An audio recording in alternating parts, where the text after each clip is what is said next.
Continuando então, né, um bom dia para quem não está ouvindo na sequência aqui.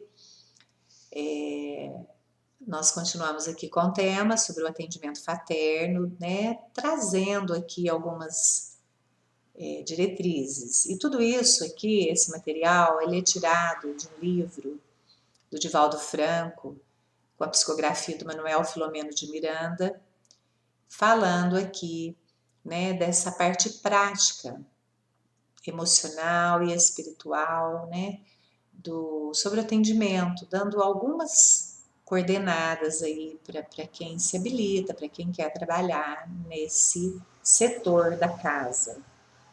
Estamos falando, né, aqui sobre alguns tipos de personalidades que buscam a casa.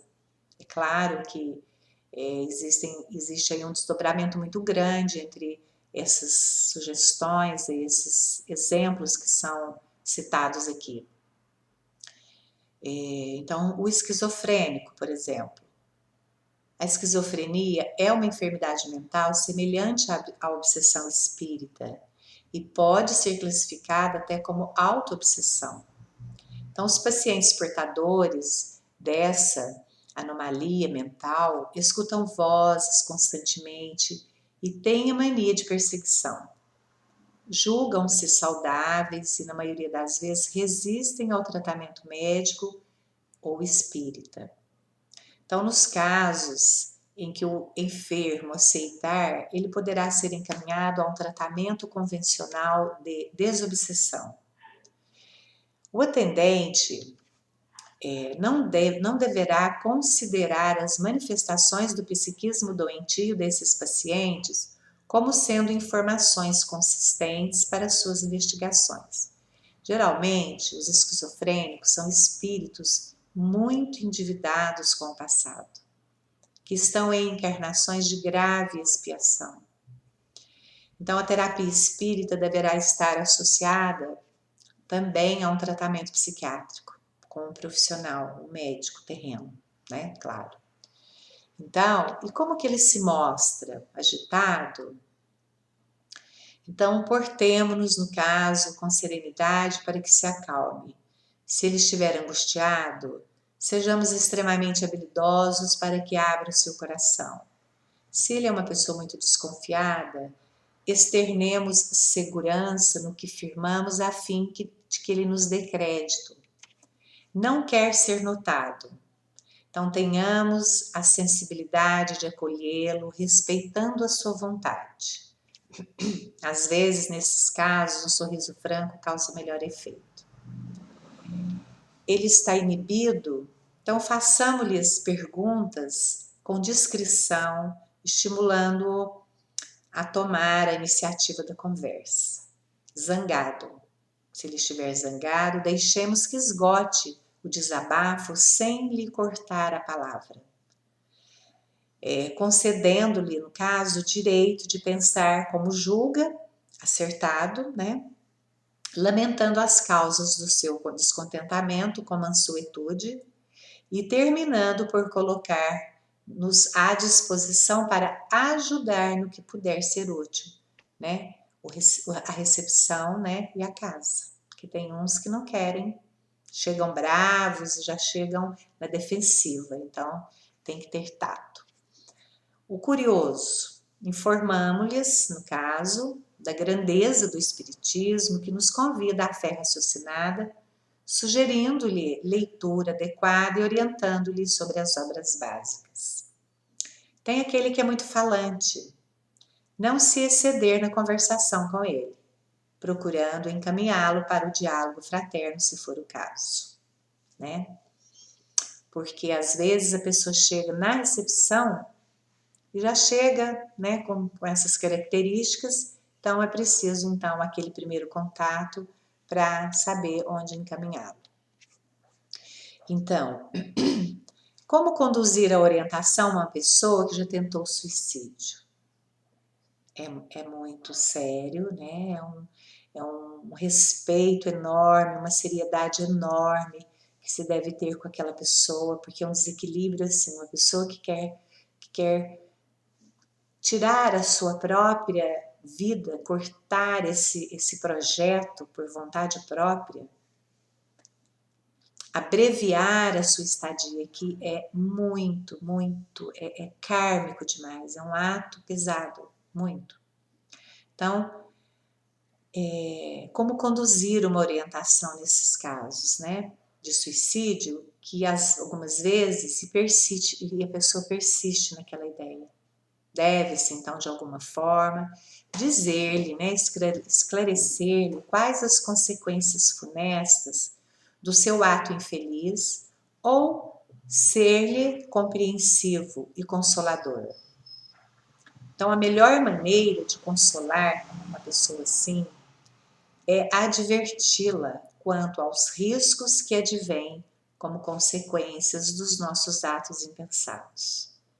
Consola-se quando se esclarece. Então, a melhor forma de consolar alguém é arrancá-lo da ignorância, ou seja, educá-lo quanto àquele ato de ignorância, né? Então, às vezes a pessoa vai ter que voltar outras e outras vezes até ela tomar essa consciência, né, daquilo que ela está fazendo consigo mesma. Então, tem também a dinâmica do atendimento fraterno, que é muito importante. Então, apresentar-se, né? O atendido está ali, apresentar-se e perguntar o nome, qual o nome da pessoa entrevistada, colocar a pessoa à vontade, perguntando-lhe delicadamente o motivo da sua vinda à casa, permitir que a pessoa narre seu problema, ouvindo com atenção todos os detalhes, procurando ajudá-la a expressar-se caso encontre dificuldades em expor o seu caso. Não crivá-la de perguntas desnecessárias, que possam aí descambar para a mera curiosidade. O atendente tem que ter um cuidado enorme para não se tornar uma pessoa especulativa e curiosa da vida da pessoa que está sentada à sua frente. Não forçá-la a ser um livro aberto naquele momento, que às vezes ela precisa de socorro, mas não está preparada para falar. Então, manter-se sempre interessado, claro, e fraterno, procurando conduzir o assunto para os aspectos mais importantes, e se não conseguir, às vezes num primeiro contato é muito difícil, né? Então, se o atendente não conseguir, abreviar então delicadamente a entrevista. Não ficar impondo perguntas, né, que o outro não está pronto para falar, não quer falar ainda. Porque às vezes a gente precisa lembrar que às vezes a ferida ela está tão profunda, tão dolorida, né, muito em carne viva, vamos colocar assim, que a pessoa tem medo, não quer sofrer mais, então ela prefere deixar a ferida quieta, mas ela precisa de ajuda. Então é por isso que trabalhar com atendimento fraterno é algo que é uma tarefa das mais caridosas, porque você vai ali expor, fazer o outro expor a ferida dele, aquela dor profunda. Então tem que ter muito tato, muita empatia, né? Muita amorosidade, muito acolhimento com a pessoa. Então, o tempo utilizado em cada entrevista irá variar um pouco, né, de acordo com a gravidade dos casos, mas a média será de aproximadamente 15 minutos por entrevista. Então, vejam bem, que tem que ser bem objetivo, não ficar ali dando corda e prolongando e especulando, se tornando uma pessoa curiosa. Então, se cabível, orientar a pessoa com base nos fundamentos da doutrina quanto à teoria, mas a postura deve ser sempre cristã. Procurar falar então com simplicidade, né, adequando a linguagem ao intelector, porque Muitas vezes aparece uma pessoa para ser atendida muito simples, não tem estudo, não tem conhecimento. Então, qual a melhor postura? Uma linguagem que ela vá compreender aquilo que você está dizendo. Nada de palavras difíceis, de posturas, né, muito de soberba, de intelectualizada.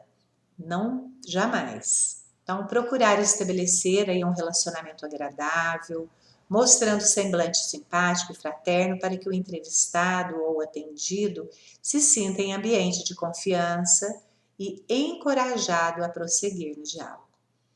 Então, tratar a pessoa respeitosamente pelo nome, quando se dirigir à mesma, informando-lhe da importância da reunião que vai assistir e dar recomendações que lhe estão sendo prescritas.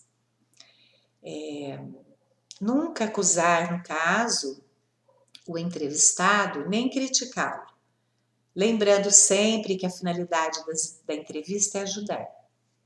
Se receber agradecimentos, seja humilde, sendo preferível convidar o entrevistado a endereçá-los a Jesus ou à equipe espiritual de amparo e de assistência. Então, tratar a pessoa respeitosamente pelo nome, como nós dissemos. E uma coisa muito importante aqui na parte prática, né, da dinâmica, a primeira coisa que se faz, né, no dia do atendimento,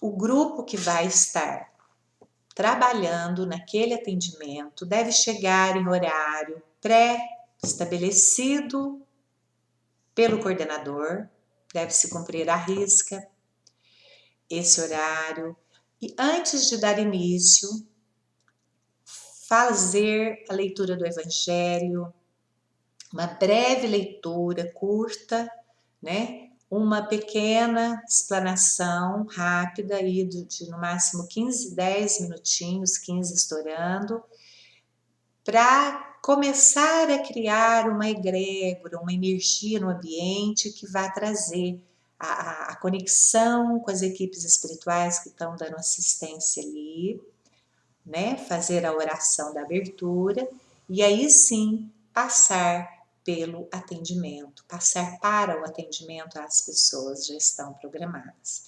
Lembrar que ao final dos atendimentos do dia, ao encerrar a tarefa, fazer o encerramento com todos os que estão trabalhando ali, agradecendo e fechando a frequência para que não fique aberta, porque a gente abre uma frequência e ela precisa ser fechada. Então, até o próximo dia de um outro atendimento, né? Outras pessoas. Também, algo que nós já falamos, né? Não prometer as curas ou estabelecer certezas absolutas, porque jamais vamos ter essas certezas absolutas quando se trata do outro. Porque, repetindo, não sabemos os compromissos, né? Os compromissos kármicos, as lições que a pessoa precisa passar. Então, ela pode estar ali buscando ajuda, com certeza ela vai receber ajuda, mas não sabemos se ela vai receber uma cura, né? Então, o atendente fraterno, ele deve ser positivo, estimulante, animado para influenciar as pessoas ali a fazerem as mudanças necessárias à conquista de si mesmas, avançando então no rumo do progresso, né, e do entendimento e do equilíbrio interno. Deve, inclusive, sempre trabalhar com o relativo, fugindo, por exemplo, às declarações extremadas, carregadas de promessas maravilhosas, que nem sempre os atendidos estão em condições de contribuir ou delas são merecedores, né? Deve-se deixar bem claro, isso sim, que Deus ajuda incessantemente na medida do esforço e da boa vontade de cada um, né? E que nenhuma ação do bem, nem qualquer movimento da alma, no sentido de reparação das faltas, ficará sem resposta. Então, o universo, a gente tem essa palavra tudo que a gente joga para o universo volta para a gente. Então, se jogarmos, se emitirmos, se vibrarmos amor, mudanças, obviamente que teremos resultados. Então, a função maior dos atendentes não é resolver o problema do outro ali. E principalmente não se envolver emocionalmente. Por isso que a conversa ela não pode ser longa, não pode ser absoluta de promessas, né? Não ficar estimulando o outro a contar coisas ainda que não está pronto e jamais se envolver nessa dor. Não é falta de caridade, absolutamente. Senão você, atendente, né, não conseguirá ajudar efetivamente. É como um médico que chega um paciente em extremo desespero, um acidente, alguma coisa, e precisa passar por um tratamento, uma cirurgia emergencial ali. Se ele se envolver naquela dor, ele não vai conseguir ajudar a pessoa naquele momento. Ele não vai eliminar aquela situação, ele vai amenizar a situação, que é a função do atendente, amenizando através da conversa, da orientação, do encaminhamento, né? da empatia, do ouvir. Tem pessoas que às vezes só de ser ouvida ela já se sente aliviado, confortado. Então, sempre evitar opiniões pessoais. O suporte para o aconselhamento no serviço de atendimento fraterno de uma casa está nos postulados da doutrina. Então, ela representa hoje na Terra a concretização da promessa do Consolador prometido, isso sim.